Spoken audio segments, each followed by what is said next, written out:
And joining me now is John Bolton, who served as National Security Advisor during the first Trump administration and UN Ambassador during George W. Bush's presidency, so someone who knows a lot about both of these jobs.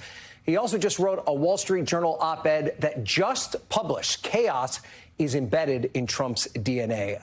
Mr. Bolton, tell me first, what surprised you more, that Waltz was departing as National Security Advisor or that he was being nominated to be the UN Ambassador? Well, I think the latter was more surprising. I think most people in Washington believed that it was only a matter of time before Mike Waltz moved on, probably outside the administration.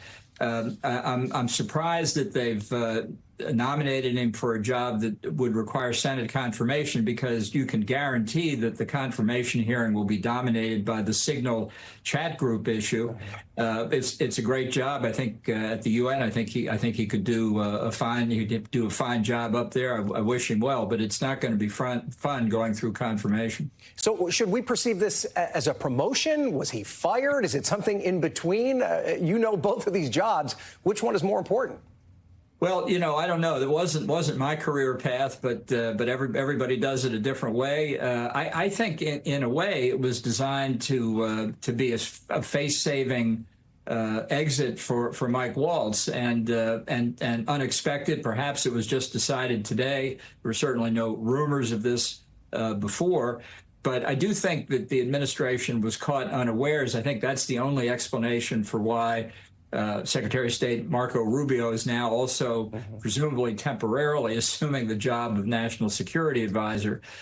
So it does show that this was not the plan. Let's put it that way. And how difficult will that be to have the responsibility of being Secretary of the State and being the National Security Advisor?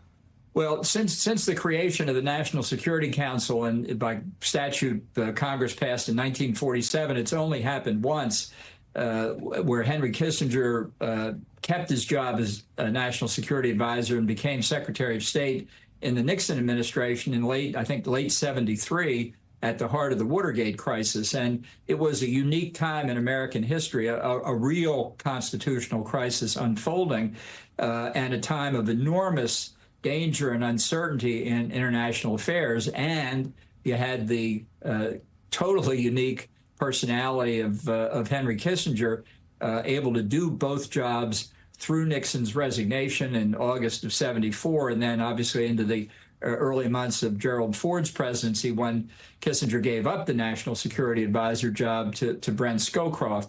So that one time before is not a good augury for the Trump administration, let's put it that way. Yeah.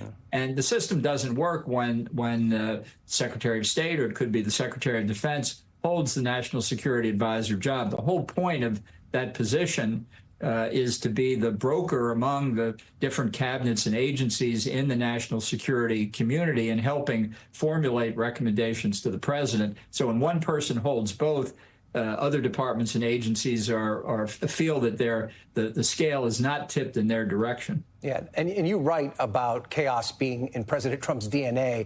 Is this an example of that chaos? And do you see any signs of him trying to avoid chaos by nominating Waltz to a different administration post? I think that's part of it. I'm not at all sure that decision may not have been reached today. To try and solve two problems. By nominating first Elise Stefanik to the UN job and then pulling her nomination, I feel very sorry for her that had to happen. It's sort of rubbing salt in the wounds then to move Mike Waltz over to it. But I think they were trying to solve as many problems as they could. But the fundamental problem is still the chaos in the Oval Office, not in the chair of the National Security Advisor.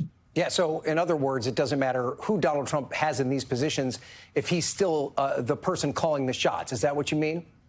Sure, and the president always calls the shots, but I think Mike Waltz's experience should tell anybody in the private sector or any other position outside the federal government, if you've got a secure job, think long and hard about abandoning it to go and serve in the Trump administration. And finally, sir, obviously there's a lot of speculation that perhaps the Signal chat debacle, that scandal, factored into today's decision.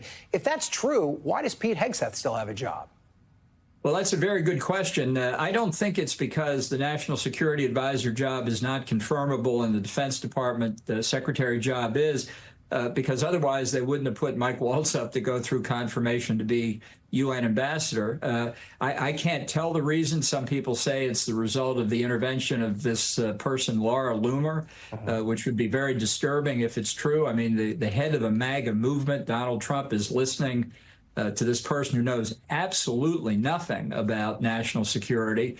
And moving aside a serious person in the form of Mike Waltz, and opening a big gap in the decision-making mechanism that's there to serve the president. That's the purpose of it, and Trump is just making a mess of it again. And then finally, with Waltz out of this job, are you concerned that there are far fewer guardrails in this administration?